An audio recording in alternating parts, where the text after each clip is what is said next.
So what is that reason? So that's the next section here is that okay. So we kind of backed ourselves into a little predicament here, and now we got to find something kind of innate only in humans that sets us apart from the animal kingdom. And future plans doesn't seem it because. There are crows that, take little pebbles and put it in the glass of water to make the water levels rise. So birds, they build nests. Isn't that future plans? Oh, that's a good one. Yeah. So what is that thing? What is that thing that sets us apart? Although each of us is special, a unique and beautiful snowflake, there's something common to all of us that makes human species stand out.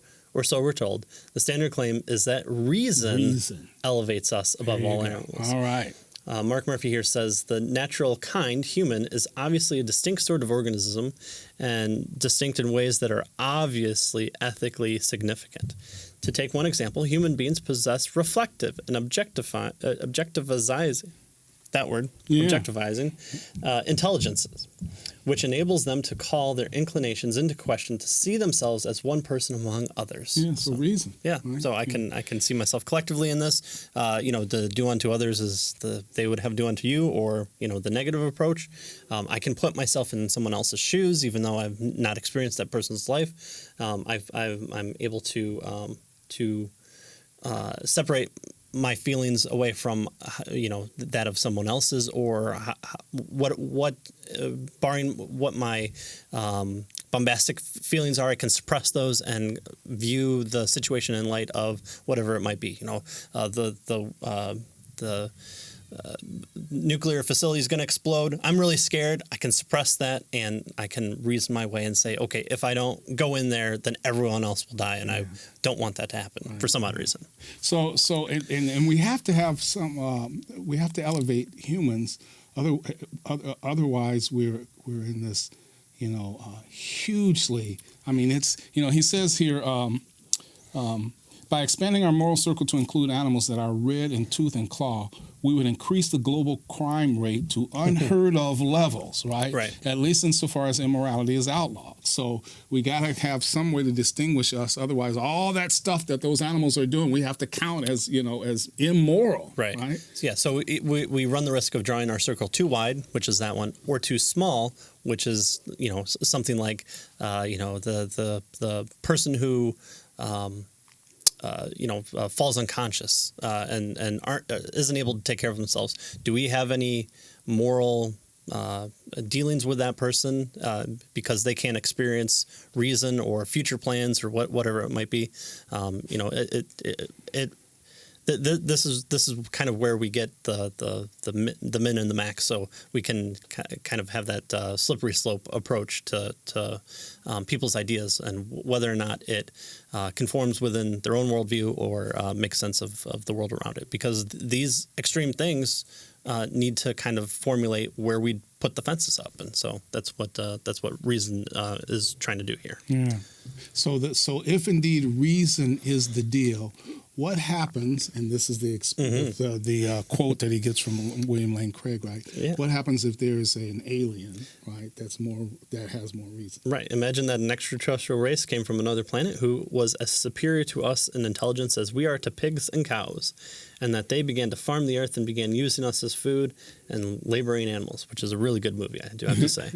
What could the atheists say to show them that human beings have intrinsic moral value, that they ought not to do this to human beings? What can we show them? Yeah. Well, they're superior to us. Obviously, they got here. We can't get there, right? They're more, they have more reason than we do. Right. So that means it makes them up higher on the scale. And so so they are acting for their well-being. Right. Right.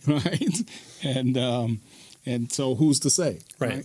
For moral purposes, not kind of this might makes right, brute force attack. It's let's sit down with the aliens and say, this is why you shouldn't do it to us. And that's always kind of been, in the forefront of sci-fi novels like Contact. You wouldn't go to the Sahara Desert to step on an anthill. Yeah, but how bad would you feel if you went out to the Sahara Desert and stepped on an anthill? That's the intellectual gap between, this alien species able to hide, the code in pi in the universe. And it seems like it it may even be created for that purpose.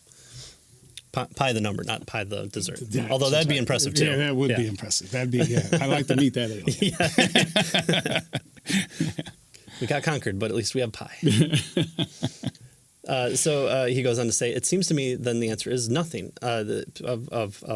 What should we tell the alien race?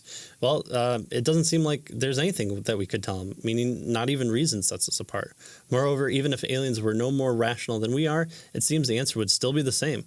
I don't think, this is Dr. Stokes talking, I don't think we could point to our rationality alone as something that ought to prevent them from harvesting or harnessing us. It is entirely conceivable that our reason would simply make us more useful to them. Yeah. So, again, we do this with animals. Why do we breed certain dogs to help us hunt? Or why are there certain animals that are bred to win horse races? The same thing should be done with people too. Yeah, by the aliens, right?